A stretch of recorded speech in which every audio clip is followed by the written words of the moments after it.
नमस्कार मित्रों, मैं हूं संजय सोनवणी। भाजपा सरकार यानी मोदी सरकार आके 7 साल से ज़्यादा समय हो चुका है। इस सरकार की आलोचना काफ़ी विद्वानों ने की है, कर रहे हैं, रोज कर रहे हैं। रवीश कुमार जैसे हमारे पत्रकार, आदर्श मित्र, वो तो इस सरकार को एक ढंग से रोज सवाल करते हैं जो सवालों का जवाब नहीं मिलता। ये बात सही है कि मोदी सरकार ने अपनी अर्थव्यवस्था को चरमरा दिया। जो गरीब थे उनका और गरीब बना दिया। जो हाथ के ऊपर अपना पेट पालते थे उनका जीना दुर्भर कर दिया। बेरोजगारी बढ़ गई। आम जनता को रोज के जीने के लिए बहुत समस्याओं का सामना करना पड़ा। ये वैक्सीन है वो भी ढंग से नहीं मिला। 30% जनता को तो खरीदना ही पड़ा। तो इन्हों लोगों ने तो भी इवेंट प्रिय लोगों ने उसके भी बड़ी एडवर्टाइज की।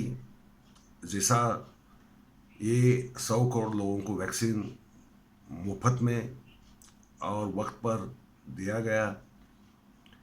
ये सारी बातें जो है वो सारी जनता के सामने है।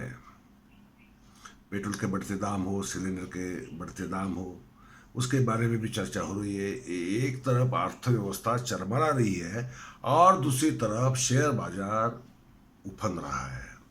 तो ये विषमता जो है कि कुछ लोगों के पास हैसियत से ज़्यादा पैसा आ गया और कुछ लोगों को इतना कंगाल कर दिया गया कि उनका जीना मुश्किल हो जाए। ये कहा जा सकता है कि ये मोदी सरकार का बहुत बड़ा असफल कारनामा रहा है। मगर मेरे दृष्टि में ये इतना बड़ा असफल कारनामा नहीं है जितना इन्होंने दूसरे ढंग से देश की जनता पर, समाज व्यवस्था पर आघात की है। उसकी चिंता हमें ज़्यादा करनी चाहिए क्योंकि वो खतरा इतना बड़ा है कि आने वाली कुछ पुश्तों तक भले सरकार भविष्य में ना भी रहे, वो खतरा हमें डावाडोल कर दिया, डावाडोल कर देगा, हमें भुगतना पड़ेगा। और हमारी मानसिकता पर जो आघात हुआ है उससे उबरना हमारे लिए बहुत मुश्किल जाएगा। क्या है बातें?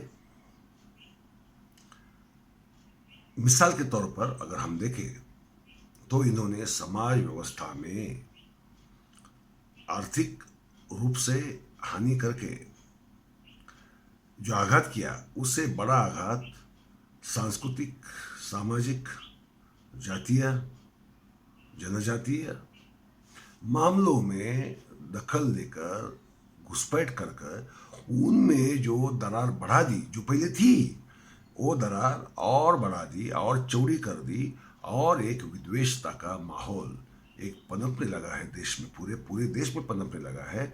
उसकी पूरी जिम्मेदारी मोदी सरकार पर जाती है।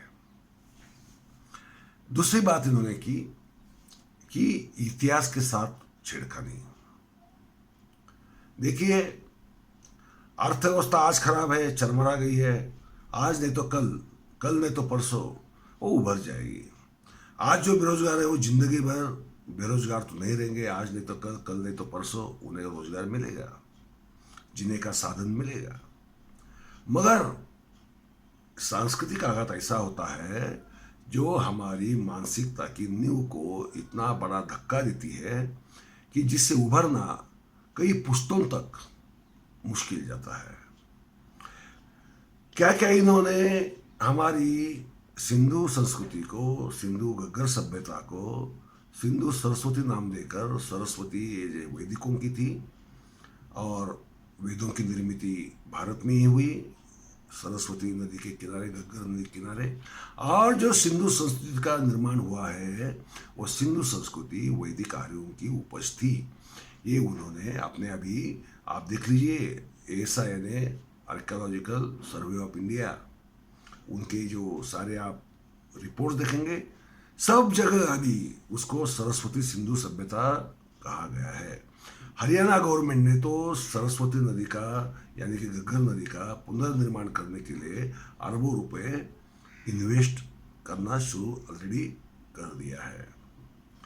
तीसरी बात है कि वैदिक संस्कृति यहाँ की है, ये सिद्ध करने के लिए कि राखी गढ़ी में जो कंकाल मिले थे वो कंकाल वैदिक सभ्यता का ही थे। तब संस्कृत भाषा ही बोली जाती थी और वैदिक वेदों की तरह के आचार विचार लोग रखते थे, कर्मकांड भी करते थे। ऐसा बताने की कोशिश ASI और डेक्कन कॉलेज के जरिए डॉक्टर वसंत शिंदे के जरिए कराने की उन्होंने कोशिश की। पूरे देश में अखबारों में एक खबरें तो छपी हुई है। तो क्या हो गया कि जो मानसिकता है लोगों की, उनको अखबार में आया, ASI या डेक्कन कॉलेज के किसी प्रमुख ने कहा, लगता है कि वो सच ही होगा। तो उनके हाथ में या उनके मन में जो एक मानसिक आधार था वो भी खिसक गया, निकाल दिया गया। और जैसे कि उनकी कोई सभ्यता नहीं थी, उनको कोई इतिहास नहीं है, वो ऐसे ही पले बड़े हैं। जो वेदों में जैसा वर्णन है कि संस्कृतिहीनों को, भाषाहीनों को, आचार विचारहीनों को अगर किसी ने सभ्यता दी हो तो वैदिक आर्यों ने दी। ये जतलाने की कोशिश नए ढंग से, नए सिरे से ये बीजेपी गवर्नमेंट के कार्यकाल में हुआ। और ये जो आघात है, ये आघात इतनी जल्दी समाज मन से जाने वाला नहीं है, ये विचार मन से जाने वाला नहीं है। ये जो मानसिक गुलामी या इन्फीरियरिटी कॉम्प्लेक्स जो पैदा हुआ है, उससे निबरना बहुत मुश्किल है। इन्होंने पिछले 12,000 सालों का इतिहास लिखने का उपक्रम हाथ में लिया। उस समिति में 16 के 16 लोग उत्तर भारत के ब्राह्मण हैं, उसमें एक भी महिला नहीं, एक भी पाली प्राकृत भाषा का विद्वान नहीं, नॉर्थ ईस्ट का भी नहीं, नॉर्थ वेस्ट का भी नहीं और साउथ का भी नहीं, महाराष्ट्र का भी नहीं, यहाँ तक कि। और ये लोग भारत का 12,000 वर्षों का इतिहास लिखने वाले, रामायण महाभारत का काल और पीछे ले जाने वाले, वेदों का काल भी और पीछे ले जाने वाले हैं। और ये सारी संस्कृति और सभ्यता का निर्माता वैदिक समाज था, ये साबित करने की कोशिश हो रही है।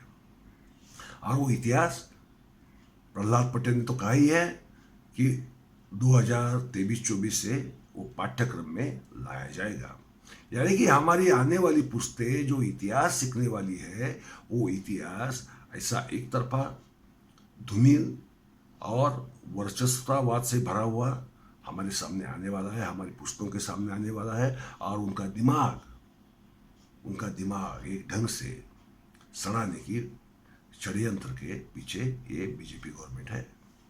और भी बातें हैं। पिछड़े हुए समाज जिन्हें हम कहते हैं, उनके उन्नयन उद्धार के लिए ये गवर्नमेंट ने पिछले 7 साल में कुछ नहीं किया। हम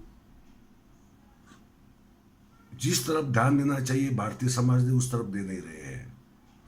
इतिहास का जिनका अधकचरा नॉलेज है, वो ऐसी फालतू समस्याओं में जूझ रहे हैं। जैसे अम्बेडकरवादी हो, उन्हें लगता है कि पूरा देश बौद्धमय था, उन्हें लगता है कि बाबा साहब अम्बेडकर सिवा इस दुनिया में कोई महान व्यक्ति था नहीं।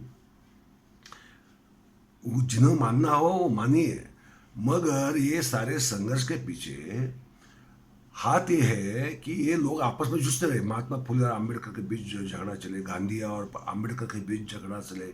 ये झगड़े करते करते करते करते कौन क्या है, जाति जाति में। हमारे जगदीश कामली जी भी कभी कभी कहते हैं कि जातियों का, वो जातियों में भी जो अंतराल है उसका, उनकी समस्याओं का, उनकी जो प्रथा परंपरा है उनका, वो समस्या बहुत बड़ी है। ये समस्याएं सुलझाना हमारा काम है, उस समस्या का इतिहास खोजना हमारा काम है। हम तो वो करने से रहे, हम वो करते नहीं है। हम जातियों का इतिहास ठीक से समझ नहीं पाते। हम फिर बाबा साहब अम्बेडकर उदाहरण देंगे, इरावती कर्वे का देंगे, या महात्मा फुले का देंगे, या जो पाश्चात्य ब्रिटिश इंथोवेन वगैरह जो है उनकी उदाहरण देंगे। अब उनको 100 साल 150 साल हो गए, उनके सिद्धांत आज नहीं टिकते। आज के परिप्रेक्ष्य में उनके सिद्धांत पुराने हो गए, हमारी समझ में ये बात आती नहीं है। और हम आपस में जिस बात का कोई ठोस न्यू नहीं है, जिन बातों की ठोस न्यू नहीं है, उसके ऊपर झगड़ रहे हैं। और हमारा दुर्लक्ष्य, ये जो कर रहे हैं, ये जो आपातकालीन स्थिति पैदा कर रहे हैं, ये जो हमारे ऊपर झुंड ढाने की जो पुरजोर कोशिश कर रहे हैं, हमारी आने वाली पुश्तों को नए संकट में डालने की भरसक तैयारी हो रही है, कोशिश हो रही है, और उसकी तरफ हमारा कुछ भी ध्यान नहीं है। हम एक ढंग से पगला गए हैं, हम पागल हो गए, हम बेवकूफ़ हो गए हैं। हम बेवकूफ़ नहीं रहते थे तो इनकी वैदिकों की गुलामी में जाते ही नहीं थे। हम वैदिकों की गुलामी में इसलिए गए क्योंकि हम बेवकूफ़ थे, हम नासमझ थे, हमने कभी सोच विचार किया नहीं, ना सोचने की या विचार करने की हिम्मत रखी। अभी मेरे छोटा सा चैनल है मेरा, कुछ लोग होते हैं नरौड़े जैसे हो या कोई हो, जिन लोगों को सबूत के साथ लिखा गया, सामने रखा गया, उसके ऊपर चर्चा करने के बजाय वो अपनी ही रट लगाते रहते हैं।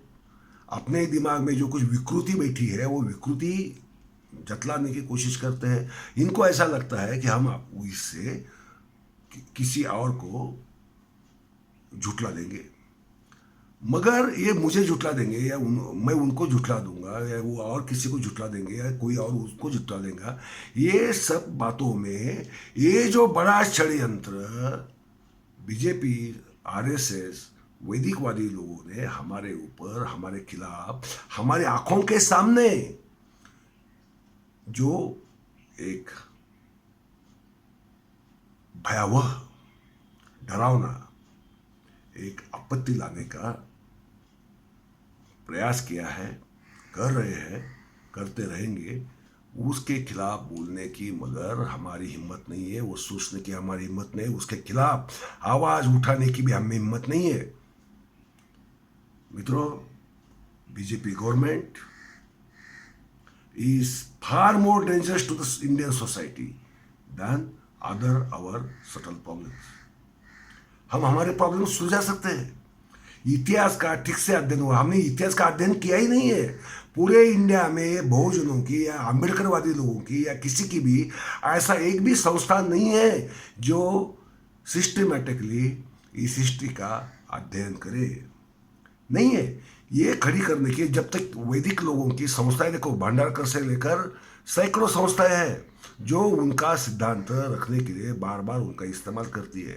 ये करने की हमें हिम्मत नहीं है, कोशिश नहीं है, और हम बेवकूफ़ों की तरह अपने छोटे अधकचरे नॉलेज के ऊपर अपने आप को बहुत होशियार समझने की कोशिश करते हैं।